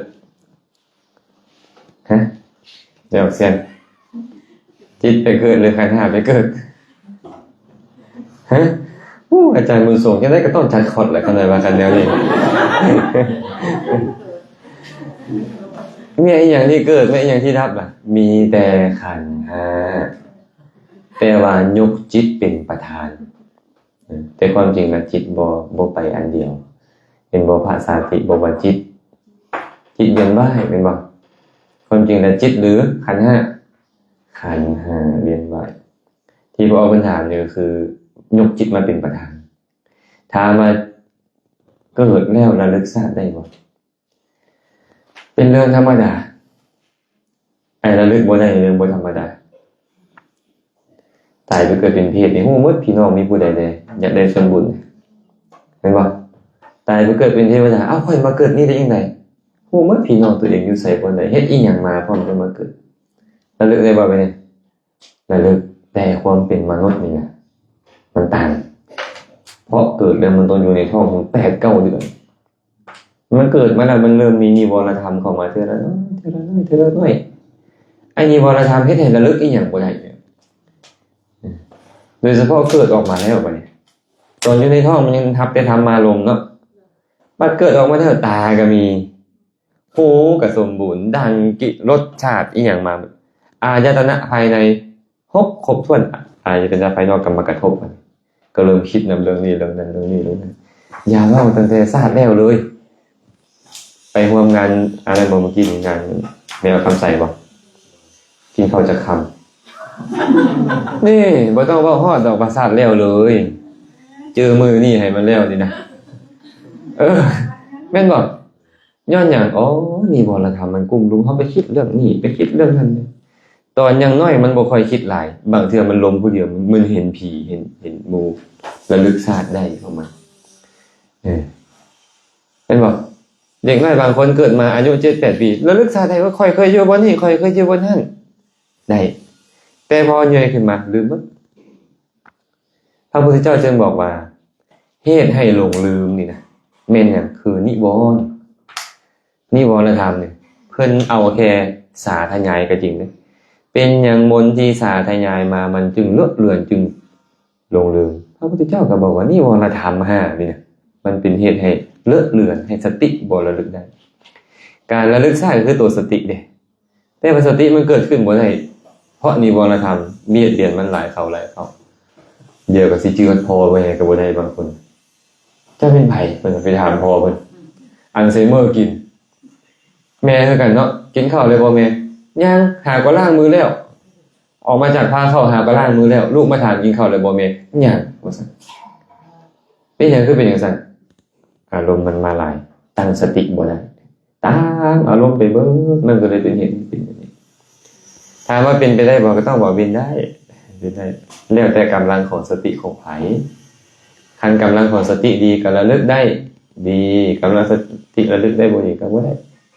บางคนจะว่าจะทราบแล้วมั้ยแสนกลับก่อนเพิ่นยังระลึกได้สติเขาเจ้าดีเอิ้นว่าปุเพนิวาสานุสติแม่นบ่แต่ว่าตัวญาณนั่นเป็นตัวญาณที่เกิดขึ้นพร้อมกับสติตัวนี้เป็นกำลังส่งเสริมมันเพิ่นก็เลยเอิ้นว่า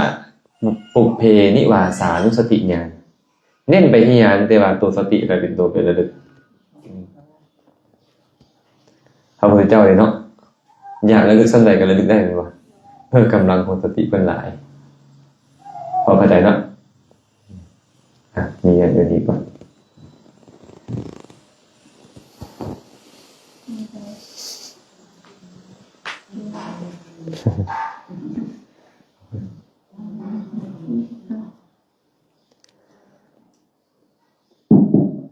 โดยนมัสการอาจารย์ขน้อยโคกะในฐานะขน้อยเป็นปุถุชนขน้อยจะปฏิบัติตนอย่างไรเพื่อให้ความเห็นถึงต่อเกิดขึ้นกับขน้อยเรืองๆและขน้อยจะเห็นอย่างไรจะมีกำลังในการย่อมหักผลของกรรมตามความเป็นจริงนะคะสาธุ บ่เป็นในทางนะพอไม่ออกพวกอาตมากับฐานะปุถุชนด้วยกันปุถุชนในฐานะของพวกเราเนาะพวกเราทุกคนนั่นแหละเหตุจังได๋กำลังของสัมมาทิฏฐินี่ว่ากำลังของความเห็นถูกต้องมันจะเกิดขึ้นดูๆและจะยอมรับความเป็นจริงดูๆได้เขาก็ต้องไปรู้อารมณ์ของมันอารมณ์ของสัมมาทิฏฐิอารมณ์ของโดยเฉพาะตัววิปัสสนาปัญญาอารมณ์ของมันคือหยังอารมณ์ของมันคือความจริงบ่แม่นสมมุติแม่จอยบ่แม่นแหละขันธ์5เห็นบ่แสดงว่าเราต้องไปเห็นมันเป็นรูปเป็นนามดูๆเป็นรูปเป็นนามดูๆความเห็นชอบมันก็เกิดขึ้นดูๆทุกครั้งที่เห็นว่ามันเป็นเพียงรูปเป็นนามนั่นแหละตัวสัมมาทิฏฐิตัววิปัสสนาปัญญามันเกิดขึ้นก็เลยต้องเจริญมันอาจารย์เลยว่าดุๆบาเงินคำกำแก้วไส้หลายมันมดสติปัญญาไส้หลายมันเพิ่มถ้าก็ต้องไส้มันดุๆก็คือเจริญสติปัฏฐานนั่นเองเจริญอารมณ์ของมันเฮ็ดให้มันเกิดขึ้นให้ได้เรื่อยๆดูเมื่อมันเห็นว่าบ่เที่ยงเป็นทุกข์เป็นอนัตตาอยู่ดุๆเห็นเป็นเพียงรูปเป็นเพียงนามอยู่ดุๆมันก็เห็นชอบแต่เดี๋ยวนี้เขาบ่เห็นชอบไม่เอาตุ้ยปูเป้สมมุติซะ เดี๋ยวเซียนเห็นบ่เฮาเห็นแต่เป็นสมมุติกับมืดเลยมันจะสัมมาทิฏฐิมาได้จังได๋เห็นบ่แขนข่อยไอ้มิจฉาทิฏฐิครอบงำมีแต่แขนข่อยก็ได้แต่มันก็ยิ่งดีให้มันครอบงำมันก็เกิดขึ้นทุกเพิ่นก็เลยบอกให้เจริญสติปัฏฐานแน่อาตาปีสัมปชาโนสติมาเห็นบ่วิริยะโลเกอวิชชาโทมนัสสะบุคคลมีความเพียรมีสัมปชัญญะมีสติพิจารณาเห็นกายในกายเห็นเวทนาในเวทนาเห็นจิตในจิตเห็นธรรมในธรรมก็คือพิจารณาเห็นมันเห็นเป็นเพียงรูปเป็นเพียงน้ำสิ่งเราเนี่ยกายก็คือเป็นเพียงรูปเวทนากับเวทนาขันธ์สัญญาก็เป็นเพียงสัญญาขันธ์เป็นต้นนี่นะโดยความบ่เที่ยงเป็นทุกข์เป็นอนัตตาเรื่อยๆตัวสัมมาทิฏฐิมันก็เกิดขึ้นเรื่อยๆและสัมมาทิฏฐิหรือวิปัสสนามันเกิดขึ้นเรื่อยๆนี่นะไม่ออกบ่ต้องยอมรับหรอกมันยอมรับของมันเองทุกครั้งที่มันเกิดขึ้นมันยอมรับแล้วคือขี้หินดึกใส่หน้าผากปึ๊บตึกโอ้ขี้หินเป็นหูหน้าผากมันค่อยก็เป็นหูกายประสาทนี่นะกายวิญญาณเกิดขึ้นมาครับหูมันเป็นเพียงธรรมชาติที่อาศัยกันและกันเกิดขึ้นมันก็จบเจ้าจะบอกว่าเจ้ายอมรับหรือเจ้าจะบอกว่าเจ้าบ่ยอมรับก็ตามตอนนั้นมันรับแล้วเพราะตัวปัญญาเป็นสภาพที่ยอมรับโดยสภาพของมันหรือบางคนก็ต้องใส่ใจโอ้ที่ค่อยถือขี้หินนี่เป็นย้อนอดีตชาติค่อยตั้งจิตเลยบ่ชอบคือบ่เมื่อกี้คือค่อยเฮ็ดอกุศลมันก็ต้องแบบนี้แหละบ่มีผู้ใดหนีพ้นเนาะมันเป็นสัจจะความเป็นจริงมันแบบนี้แต่ถ้าพิจารณาเข้าไปได้เติมกันนี่แหละมันเป็นเพียงรูปเป็นเพียงนามอาศัยกันและกันเกิดขึ้นนั่นแหละมันบ่แม่นเฮาบ่แม่นเขาอีหยังแม่เอิ้นมันยอมรับแล้วตัวนั้นเฮาบ่ฮู้ดอกว่ามันยอมรับแต่มันยอมรับถึงเฮาจะอยากยอมรับขนาดใดแต่ปัญญาบ่เกิดขึ้นมันรับบ่ได้นะคันท่านเห็นความจริงเรื่อยๆมันรับของมันเองเฮาบ่ต้องไปยอมรับอีหยังเขาได้อยากยอมรับได้เขาอยากยอมรับได้แต่พอเห็นความจริงจากเทื่อมันสิยอมรับจังได๋นี่นะมันก็ต้องเห็นความจริงเดี๋ยวเอิ้นว่ายอมรับนะเห็นความจริงอยู่บ่นี่เดิมแล้วเห็นบ่เดิมไปกันใหญ่แล้วเนี่ยเฮาก็เลยต้องอาศัยฝันเรื่อยๆเดี๋ยวเช้าเฮาก็ไปคือเก่าแหละแต่ว่าฟังแล้วครับเวลาเราอยู่คนเดียวอีกอย่างต่างก็ต้องพยายามใส่ใจมันใส่ใจเรื่อยๆเราเจริญสติปัฏฐานนั่นแหละเจริญสติใครควรทำเป็นยังไงใครควรบ่แม่นเอาบทของธรรมะมาท่องมาสานในใจก็บ่แม่นหมายความว่าพิจารณาสิ่งที่เพิ่นเว้าไว้พิจารณาธรรมชาติที่มากระทบแบบนี้เนาะเข้าใจบ่เนี่ยเจ้าภาพเหมือนจะเข้าใจเนาะเหมือนจะเข้าใจมีอันอื่นอีกปะอื่นนี่เนาะเลยขณะขอโอกาสให้พระอาจารย์อธิบายถึงเกี่ยวกับคำว่าอาตาปีสัมปัสสโนสติมามีความเพียรมีสัมปชัญญะมีสติอยู่ในบทนี้ขณะยังขอให้พระอาจารย์อธิบายถึงอาตาปีความเพียรเผากิเลสอาตาปีเนาะสัมปชาโนสัมปชัญญะเป็นชื่อของปัญญานั่นแหละสติมาคือมีสตินะคำว่าอาตาปีสัมปชาโนสติมานี่นะโดยเนื้อหาสาระของมันแท้ๆก็คือสติที่ประกอบด้วยปัญญาที่เห็นว่ามันบ่แม่นตัวตนบุคคลเฮาเขาเห็นมันเป็นเพียงรูปเป็นนามตอนเห็นตอนไหนนะถึงเขาจะบอกว่ามันมีอาตาปีก็ตามบ่เห็นบ่บอกว่ามันมีสัมปชาโนมีสติมาอย่างก็ตามตอนนั้นน่ะตอนมันมีสติสัมปชัญญะเกิดขึ้นแค่เฮาระลึกว่าอันนี้หัวเข่ายังบ่เอิ้นว่าวิปัสสนาเถิดแต่สติมันระลึกว่าระลึกแต่มันยังไปฮู้บัญญัติอยู่หัวเข่าเป็นบัญญัติเลยขาเป็นบัญญัติเห็นป่ะขาก้าวไปเป็นบัญญัติซ้ำนี่ยังบ่คันเป็นสติปัฏฐานได้อาจารย์จึงเว้าให้พ่อแม่ออกฟังเรื่อยๆมาไก่มันก็ฮู้มันย่างไก่มันก็ฮู้มันนั่งคันเฮาฮู้แค่ว่าเฮานั่งเฮาย่าง แต่สติปัฏฐานไก่แม่นบ่สติปัฏฐานแมวมันก็ฮู้นะว่ามันนอนสำคัญจริงบ่ได้จึงต้องเห็นมันก็เป็นเพียงฮู้เป็นเพียงนามอย่างเช่นการนั่งอยู่นี่ผู้ใดนั่งผู้นั่งบ่มีการนั่งเป็นของไผบ่มีเจ้าของเพราะเหตุใดจึงนั่งอันนี้มีเหตุผลเพราะจิตคิดอยากจะนั่งคันในอุปราวันบ่คิดจะนั่งนี่เหยียดลงเลยเด้เห็นบ่นี่จิตคิดจะนั่งนี่เป็นรูปหรือเป็นนามจิตเนี่ยเป็นนามนี่เนี่ยนามนี่มีความประสงค์ให้มันตั้งอยู่แบบนี้วาโยธาตุที่เกิดจากจิตมันก็เลยไปผลักดันเอาไว้ผลักดันให้ร่างกายนี่ตั้งอยู่แบบนี้เป็นผู้ใดล่ะบัดนี้จิตที่คิดจะให้ตั้งนี่เป็นหยังนามอันนี้เป็นหยังอันตั้งนี่รูปมันก็รูปกับนามอาศัยกันและกันเกิดขึ้นนี่มันบ่แม่นเฮาบ่แม่นของเฮาคันเป็นแบบนี้จะเอิ้นว่าวิปัสสนาเกิดขึ้นแค่เฮาไปฝึกเบื้องต้นว่าก้าวไปก็ให้ฮู้จังเริ่มเอิ้นสติให้เข้ามาอยู่นะแต่สัมปชัญญะบ่แน่ว่าจะเกิดขึ้นบ่คันยังบ่ทันเห็นเธอว่ามันเป็นเพียงรูปเพียงนามเนาะคันสั้นสติบางเทื่อบ่มีปัญญาก็ได้แต่ปัญญาต้องอาศัยสติเกิดขึ้นแน่นอนมีปัญญาตอนใดสติมามีตอนนั้นแต่บางเทื่อมีสติปัญญาบ่มีก็มีนะแต่ก็เป็นกุศลบ่เป็นกุศลแล้วได้เป็นกุศลแล้วเนาะอันอื่นคือกันแบบอื่นคือกันคันมาเห็นแล้วแต่ว่า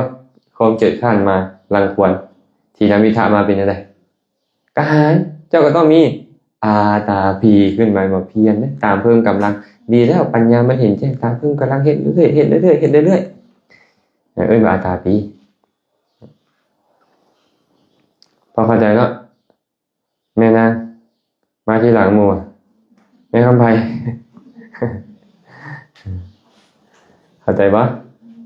เข้าใจนะมีผู้อื่นปะ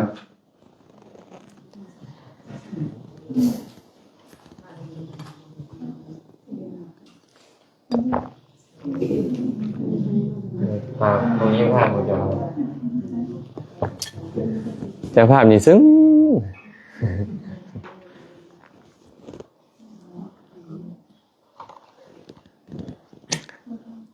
ไม่ออกยังก็ไม่ออกกี้ป่ะ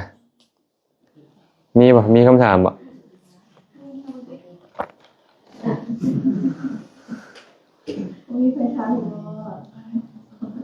เดี๋ยวไปทุนดิ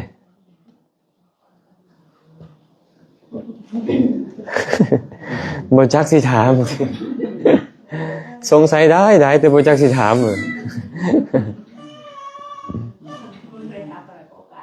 เอาไม่เพิ่นเลยใช้เวลาให้เป็นประโยชน์ได้อาจารย์บุญทรงเพิ่นเริ่มก้นห้อนแล้วได้เวลาอยู่สนามบินนมัสการพระอาจารย์ขน่อยขอโอกาสถามสืบเนื่องเมื่อคืนนี่ขน่อยสิถามมันดึกคือที่ขาหน่อยได้ยินได้ฟังมานะคะเนาะก็คือจังว่าอนาคามีเพิ่นเกิดอยู่แต่5สั้นสุดท้ายเท่านั้นวันนี้ก็ได้ยินพระอาจารย์เทศน์เมื่อคืนนี้ก็ได้เกิดขอสงสัยพระอาจารย์ทุนี่อะไรเงี้ยสงสัยและถามก็ดีเพราะพวกเราเคยได้ยินแต่พวกเรายังไม่ได้ไปศึกษาให้ทั่วเป็นบ่อันใดได้ยินเขาคิดแล้วมาเป็นนะเขาเคยได้ยินมาว่าอนาคามีต้องอยู่สุดทาวาสเพราะสุดทาวาสเป็นสั้นของอนาคามีเขาได้ยินไปอาจารย์ก็เลยมักเบาอย่าเครียดอาจารย์แซมเด้อเบิ่งหน้าผู้ถามที่เครียดอย่าเครียดนะเขาเหมือนกับนกน้อยที่ยังหากินบ่เป็นแม่ก็เลยไปคาบตั๊กแตนมาให้กินเพิ่นก็กินตั๊กแตนกินไปเข้าใจว่าตั๊กแตนเท่านั้นเป็นอาหารมากไม่บ่เป็นอาหารแม่นบ่คือการเรารับข้อมูลแต่ผู้นี้มาเดี๋ยวนี้เขาบ่ได้รับข้อมูลแบบอื่นมันก็เลยเหมือนกับนกน้อยที่ยังหากินบ่เป็นเขาก็เลยมันต้องเป็นแบบนี้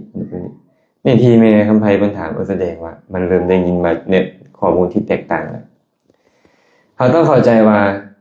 พรหมโลกนี่มันมีจังสั้นก่อนพรหมโลกนี่น่ะมันมีถึง20สั้นจริงไหมเนี่ยมี20สั้นเป็นรูปวจร16สั้นเป็นอรูปวจร4สั้นที่พระอนาคามีบ่ไป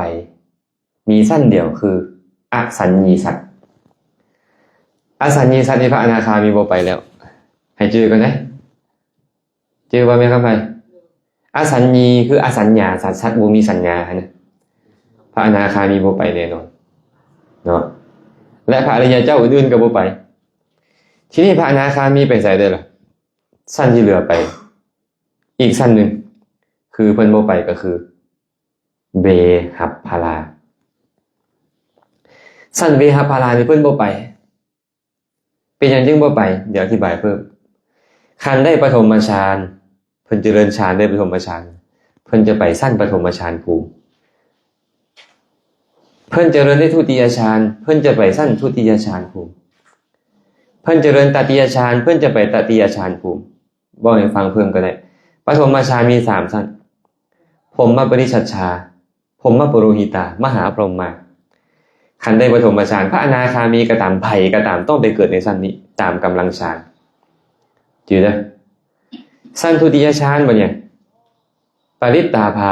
อัปปมานาภาอาภัสสราผู้ใดก็ตามเจริญได้ทุติยฌานจะเป็นพระอนาคามีโสดาบันสกทาคามีหรือปุถุชนก็ตามจะไปเกิดในชั้นนี้กำลังฌานมันทรงได้แค่สัมพันธ์หากได้ตติยฌานเลยเนาะ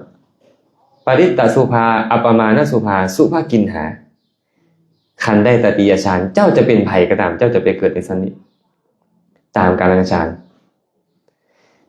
แต่ได้จตุตฌานมาเนี่ยปุถุชนโสดาบันสกทาคามีจะไปเกิดในเวหัพพารานะจะเกิดในเวหัพพาราแต่อนาคามีจะไปเกิดในสุทธาวาสหากได้จตุตฌานในคำไทยฉะนั้นอนาคามีที่ไปเกิดในสุทธาวาสต้องได้จตุตฌานเท่านั้น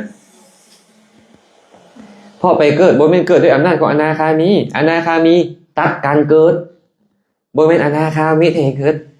เข้าใจป่ะอนาคามีตัดภพตัดชาติมันบ่พาไปเกิดแต่ไปเกิดด้วยกำลังอย่างกำลังฌานพาไปอยู่ไหนหากว่าอนาคามีได้อาหูปฌานบ่เนี่ยเขาก็ไปเกิดในชั้นอากาสานัญจายตนะวิญญาณัญจาอากิญจัญญาเนวสัญญานาสัญญายตนะตามกำลังฌานของเขาบ่แม่นกำลังของมรรคเด้กำลังฌานเนาะสรุปภพภูมิทั้งหมดเลยอบายภูมิอนาคามีบ่ไป4ตัดทิ่มกามวจรภูมิมนุษย์1เทวดาสั้นกามวจรอีก6รวมเป็น7สั้นนี่ก็บ่ไป7บวก4เป็นเท่าไหร่11บ่ไปเวหัพพารา1เป็น12อสัญญีสัตว์อีก1เป็น13ภูมินี่บ่มีอนาคามีแน่นอนที่เหลือไปเลยที่เหลือให้จื้อไปนี่มันบ่แม่นการไปเกิดบ่แม่นกำลังของมรรคเป็นกำลังของฌานอย่างนี้แสดงว่าสูงก็สุทธาวาสมีบ่มีก็ไปเกิดในอาหูปก็สูงก็สุทธาวาสต่ำก็สุทธาวาสมีบ่มีพอเจ้าบ่ได้ฌานเพราะมันจะไปสุทธาวาสได้แม่นางเข้าใจแม่คำไพบ่บ่ต้องเข้าใจอาจารย์ก็ได้เข้าใจแม่คำไพตกลงมาเข้าใจเนาะเข้าใจดีนะ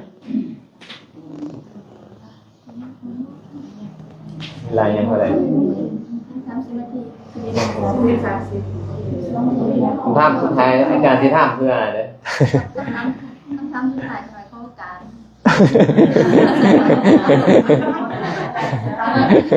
เพราะว่าเป็นวันพระเนี่ยถ้าเราจะขอให้พระอาจารย์อธิบายเกี่ยวกับวิตกวิจารในศาสตร์ที่1อนุสติโฟกันสามารถเป็นวิตกวิจารในศาสตร์ที่1อนุสติเนาะอนุสติทั้งหมดมีอยู่10จิตอนุ อนุสตินี่นะมีอยู่10แต่ว่าจะได้ฌานมีแค่2มีแค่กายคตาสติและอานาปานสติ กายคตาสติได้แค่ปฐมฌานฌานของเราต้องมีวิตกวิจารแน่นอนจริงนะส่วนอานาปานสตินี่นะมีวิตกวิจารก็ได้บ่มีวิตกกับวิจารก็ได้เพราะได้ถึงฌานที่4คือจตุตถฌานนะคันอภิธรรมเพิ่นจะเอิ้นฌานที่5เนาะถามว่าพุทธานุสติเป็นต้นนี่นะมีวิตกวิจารบ่ตอบว่ามีวิตกวิจารแต่บ่เอิ้นว่าฌานเข้าใจคำว่ามีวิตกวิจารบ่เอิ้นว่าฌานบ่เพราะวิตกมันยกจิตขึ้นสู่อารมณ์คันบ่มีวิตกมันจะบ่ไปฮู้คุณของพระพุทธเป็นต้นคันบ่มีวิจารมันจะบ่ได้ไปตามเข้าครึงในคุณของพระพุทธพระธรรมพระสงฆ์เป็นต้นมันต้องมีวิตกวิจารแต่มันบ่มีกำลังถึงขั้นฌานมันเพียงแต่เฮ็ดให้นิวรณธรรมสงบไปได้ในขณะนั้นบ่เหมือนกับฌานเด้คันมีกำลังถึงขั้นฌานแล้วนี่นะนิวรณธรรมในอารมณ์เดียวเท่านั้นพุทธานุสตินี่มีอารมณ์หลายบ่เหมือนกับลมหายใจนะลมหายใจมีอารมณ์เดียวมันก็เลยถึงขั้นฌานแต่พุทธคุณนี่อรหังแนวใดสัมมาแนวใดสัมมาสัมพุทโธวิชาจารณะสัมปันโนแนวใดมันกว้างจิตมันก็เลยแกงไปในอารมณ์แต่นิวรธรรมหายแต่บ่สามารถถึงขั้นอัปปนาบ่สามารถแนบแน่นได้ฉะนั้นถึงมีวิตกมีวิจารแต่บ่เอิ้นว่าฌานเอิ้นได้แค่ว่าอุปจารฌานแปลว่าเข้าไปเสียดฌานแต่ยังบ่เป็นฌานเข้าใกล้แล้วคันหากว่าใจสงบแล้วไปเจริญอานาปานสติต่อได้ง่ายขึ้นเจ้าก็เจริญอานาปานสติต่อเจ้าก็ได้ฌานได้แต่เราต้องรู้ก่อนว่าการเจริญลำดับนี้ฮอดได้ซันนี้และต่อได้แบบใดเนาะเข้าใจเนาะหน่อยก็จะทำอีกน้อยเดียวหน่อยก็เคยได้ยินได้ฟังมาว่าการใครต้องทำที่มีตรงใจแต่อยู่ในศาลนี่ปฐมฌานต้องเข้าใจไปนี่ว่าวิตกวิจารนี่นะมันเป็นธรรมชาติที่เกิดกับจิตได้หลายประเภทตอนเจ้าให้ทานเจ้าก็ต้องมีวิตกยกจิตขึ้นไปสู่อารมณ์ที่เจ้าจะสละวิจารก็ต้องตามเข้าคืนอยู่ในอารมณ์ที่เจ้าจะสละนั้นขณะให้ทานก็มีวิตกวิจารรักษาศีลฮู้นี่ฮู้นั่นเป็นมีวิตกวิจารหมดแต่วิตกวิจารนั่นมันบ่มีกำลังถึงขั้นฌานเข้าใจป่ะตอนนี้เราก็ต้องมีวิตกนี่ต้องยกจิตเข้าไปให้รับเสียงนี่ไปพิจารณาเสียงนี่ไอ้วิจารมันก็ต้องตามพิจารณาเสียงนี่หมายความว่าแนวใดซื่อเถิงอีหยังวิตกวิจารมันมีอยู่แล้วแต่มันบ่มีกำลังถึงขั้นแนบแน่นคือนั้นเข้าใจป่ะอย่าเข้าใจว่าวิตกวิจารต้องเป็นฌานบ่แม่นแต่ว่าวิตกวิจารนั่นนะมันเป็นองค์ประกอบอย่างหนึ่งของฌานเพิ่นเลยเอิ้นว่าองค์ฌานวิตกวิจารปีติสุขและเอกคตาคันบ่มีเอกคตาที่แนบแน่นแท้เป็นฌานบ่ได้เนาะตัวที่เป็นเครื่องวัดว่ามันเป็นฌานได้คือตัวเอกคตาแต่เอกคตานี่เอกคตามีในจิตทุกดวงเด้ตอนพอพงสิยิงไก่ป่าสมมุติมีสมาธิบ่แน่บ่แต่อันนั้นบ่คันแม่นเลยมีเอกคตาแต่เอกคตานั้นบ่แม่นเอกคตาที่จะไปคมนิวรณ์ต้องเป็นเอกคตาในกุศลโดยเฉพาะกุศลขั้นฌานจึงจะคมได้เนาะปกติเฮาก็มีสมาธิตอนเนี้ยมีปิติบ่ฟังแล้วมีปิติบ่บางอย่างมีสุขบ่เด้มันก็มีอยู่แต่มันบ่ถึงขั้นฌานมี5อย่างแต่มันบ่ถึงขั้นฌานตอนนี้เข้าใจบ่แม่นมันเป็นส่วนหนึ่งแต่ว่าต้องอบรมมันจนมีกำลังตอนนี้เขามีหมดมีวิตกนำมีวิจารณ์นำเหมือนเท่ากับปีติเกิดขึ้นนำโสมนัสเกิดขึ้นนำมีจิตใจจดจ่อในเรื่องที่ครูบาอาจารย์เพิ่นเว้านั้นครบเลยองค์ฌานทั้ง5นี่แต่ยังบ่มีกำลังถึงขั้นว่าเอิ้นว่าฌานได้พอเขาคิดเรื่องนี้เดี๋ยวก็ไปอารมณ์นั้นเรื่องนี้ต่อมันก็เลยบ่คันแนบแน่นมันก็เลยบ่คันเป็นฌานแต่มีองค์ฌานอยู่ในแต่บ่เป็นฌานที่แนบแน่น ฌานนี่แปลว่าอย่างฌานฌานะแปลว่าเพ่งหรือเผาเพ่งยังไงเพ่งอารมณ์เดียวมันเข้าไปเพ่งอารมณ์เดียวนี่จดจ่ออยู่เมื่อมันเพ่งอยู่อารมณ์เดียวค่อยก็บ่โลภไปไสค่อยก็บ่โกรธผู้ใดกามฉันทะพยาบาทบ่มีท้อแท้ท้อถอยมันบ่เกิดขึ้นนั่นน่ะมีความเพียรแต่ท้อแท้ท้อถอยมันก็บ่เกิดก็เป็นเหตุให้เผานิวรธรรมได้คือเฮ็ดนิวรธรรมให้บ่เกิดขึ้นเนาะแต่ส่วนหลายเลยเวลาเฮาไปเห็นวิตกวิจารณ์เฮาเลยเห็นตอนเพิ่นเว้าเรื่องฌานเฮาก็เลยเข้าใจว่าวิตกวิจารณ์นี่เป็นฌานที่นะนี่ค่อยวิตกเรื่องนี้ค่อยวิจารณ์เรื่องนี้ค่อยก็เป็นฌานตัวได้ฌานแล้วค่อยมาอันนี้แหละอาจารย์บุญทรงเพิ่นจะบอกว่าอย่าเฝ้าเด้ออย่าเฝ้าอยากบรรลุหลายฌานกันก็ได้นะให้ฮู้ก่อนจังได๋ก็ต้องจัดเด้อคันได้คอร์สนี้เด้อ บ่เลยเป็นบ่รอดแล้วคันได้เบิ่งนี่เนาะน่าจะพอเข้าใจเนาะไม่นางเนาะจัดพอสั้นๆเวลาอยู่แบบนั้นมีเมียเพิ่นถามมันคือดีบ่ทำดอกเมียเพิ่นว่าเพิ่นบ่ได้ฆ่าสัตว์นะแต่ว่าเพิ่นนั้นไปซื้อเอาศีลอยู่ในตลาดนำมาเฮ็ดอาหารขายเอาศีลสัตว์นั่นน่ะมาขายศีลแห้งขายนะเพิ่นก็บ่ได้ฆ่าแล้วก็บ่ได้สร้างให้ฆ่าแต่เฮ็ดอาชีพขายเนื้อสัตว์ถ้ามันตัวนี้มันโอเคบ่มันผิดยังบ่เป็นวิชาชีพได้บ่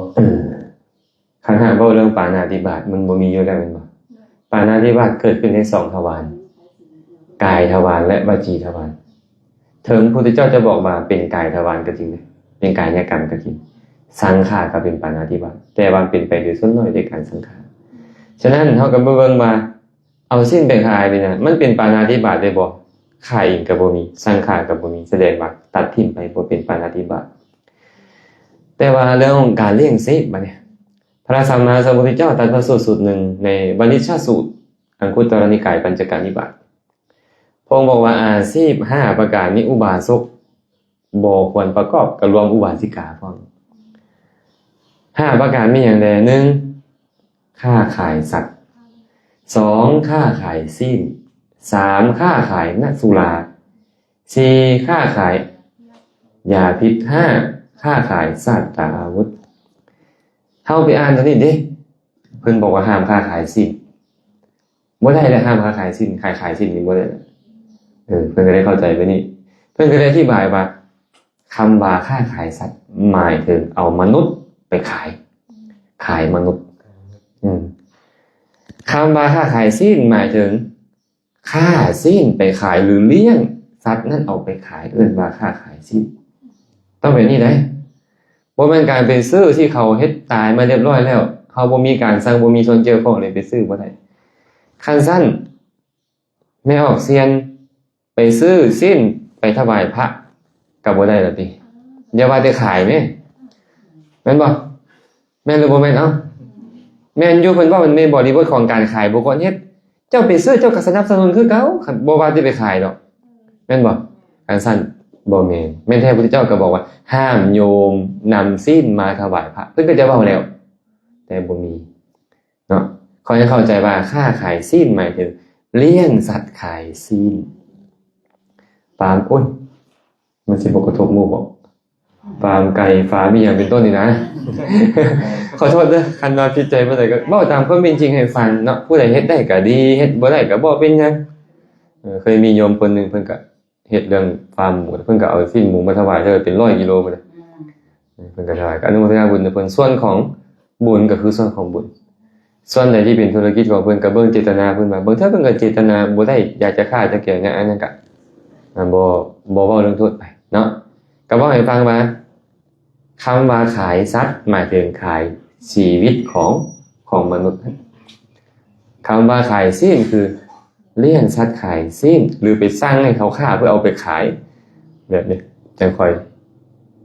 อยมีโทษตัวนั้นบ่สั่งก็ได้แล้วครูบาอาจารย์ก็กินสิ้นบ่ได้แหละไม่ออกก็ไปซื้อสิ้นมาขายก็บ่ได้นะแม่นบ่มาอันถวายก็บ่ได้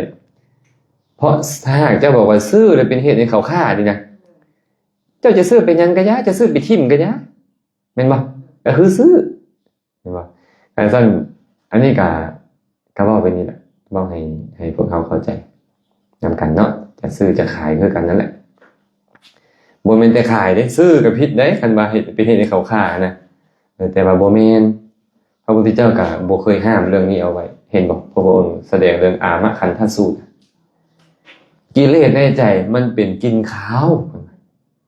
มันเป็นกินข้าวสิ้นปลาอาหารบ่แม่นกินข้าวเลยเพิ่นไปปฏิเสธมังสวิรัตินะไอ้มังสวิรัติก็คือเว้นจากศีลแม่นบ่ก็คือกินแต่ผักแต่หญ้านะเพิ่นสรรเสริญกันมีฤาษีตนหนึงพระพุทธเจ้าเอามาเล่านะมีฤาษีตนหนึงเข้าไปเฝ้าพระพุทธเจ้าพระนามวกัสสปะเห็นพระพุทธเจ้าพระนามวกัสสปะนี่เพิ่นถามว่าทานสันศีลบ่พระพุทธเจ้าพระนามวกัสสปะก็เลยบอกว่าอาตมาบ่สันศีลมื้อใหม่มาพระพุทธเจ้าไปบิณฑบาตพระราชาก็เอาศีลนกมาใส่ เพิ่นก็สันศีลเสยอยู่นะฤาษีตนนี้เห็นนี่โกรธอ่ะเจ็บใจใสบอกเมื่อวานนี่บอกว่าบ่สันศีลตอนนี้มากินศีลให้เบิ่งเสยนี่นะว่าซั่นเหลือใจแฮงพระพุทธเจ้าสันแล้วเรียบร้อยได้โอกาสได้เพิ่นอัดเลยอัดพระพุทธเจ้าพระสมณะพระท่านพระสมณะคนนี้นะใส่บอกว่าบ่สันศีลเป็นหยังคือยังกินศีลอยู่พระพุทธเจ้าก็เลยบอกว่าความโลภความโกรธความหลงในใจนี่นะความบ่ดีในใจทั้งหลายการเว้าต้นเป็นต้นมันเป็นกินข้าวมันเป็นกินดิบศีลปลาอาหารบ่แม่นกินดิบเพิ่นว่าบ่แม่นกินดิบก็ใช่บ่มีโทษในเพราะการกินศีลกินปลาอย่างเป็นต้นมันจะมีก็เพราะใจเจ้าบ่ดีหั่นโอเคใจเจ้าบ่ดีไปสร้างให้เขาฆ่าแล้วมากินแม่นเห็นบ่ฮู้อยู่ว่าเขาสิฆ่าแล้วไปเว้าให้เขาฆ่าถึงบ่สั่งฆ่าก็ตามแต่แหละใจเจ้าบ่ดีได้อยากให้มันตายเด้นี่แหละกินดิบนั่นแหละเจ้าบ่ทันได้กินมันก็มีกินข้าวในใจแล้วจะเนาะให้เฮาเข้าใจแบบนี้เมื่อเขาฆ่าอีหยังของเขาปกติอยู่แล้วเขาก็ไปซื้อมาแล้วก็ไปขายมันก็ยังบ่มีโทษอีหยังขอให้เจ้าจะไปสร้างเขาฆ่ากันแล้วกันถ้าสังขารใจมันเสียหายเนาะน่าจะพอสมควรเพราะว่าเวลาเมิดเวลาโอ้พอสมควรแล้วเนาะอนุโมทนาบุญนำญาติธรรมปากเสเมื่อทุกคนทุกท่านบาดเจียงนำเนาะบ่แต่ปากเสความจริงแล้วบาดเจียงนั่นนะทั้งหมดทุกคนทุกท่านนั่นแหละที่ได้ต้อนรับกับสู่ครูบาอาจารย์ขอให้กุศลทั้งหมดจงเป็นปัจจัยให้ทุกคนทุกท่านจงเป็นผู้ตั้งมั่นในสัมมาทิฏฐิท้ายที่สุดแล้วก็ขอให้ได้แทงตลอดพระสัทธรรมคำสั่งสอนของพระสัมมาสัมพุทธเจ้าได้บรรลุถึงมรรคผลนิพพานในอนาคตการอันใกล้นี้โดยทั่วกันทุกท่านทุกคนเทอญ